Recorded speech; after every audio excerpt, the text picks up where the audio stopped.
But what these drugs do to geniuses is different than what they do to an ordinary person. This is an interesting show topic unto itself, by the way. I've told you before I smoked marijuana in college like everyone I knew did, except for the few nerdy kids, God bless them, they were smart enough to avoid it. I hated marijuana, what it did to me. I hated it, but I did it because it was part of the initiation rite of the crowd I was with, and also because everybody smoked it, and you're considered a schmuck if you didn't. A weakling, a loser, you weren't hip, you weren't cool. And, you know, every time I smoked it, I had a paranoid reaction. My palms would sweat. I'd have a sense of reality would change. I hated the stuff. But I went along with it because I was a kid under peer pressure. And people would say to me, what's wrong with you? Why do you have paranoia from marijuana? It mellows me out.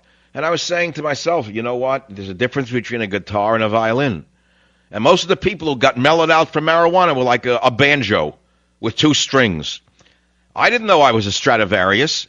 You don't screw with a Stradivarius. You know what I'm saying? If you're a banjo, good, marijuana is wonderful for you. Oh, I'm mellow. I'll have some tequila and marijuana. I'll get really mellow. Well, good, because you got a one-string guitar, that's all. A one-string banjo, so it mellowed you out.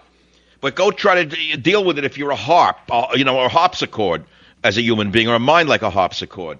You don't want to tamper with drugs if you got a harpsichord for a brain. And I want you to tell your children that. That drugs are for the banjos, not for the harpsichords amongst us. This society can only be saved by the harpsichord minds. The alphas. God bless the alphas.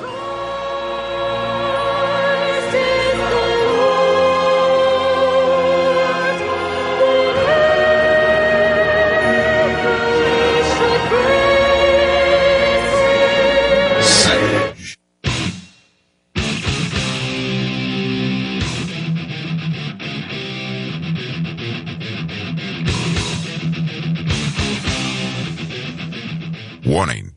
The Michael Savage Show contains adult language, adult content, psychological nudity. Listener discretion is advised.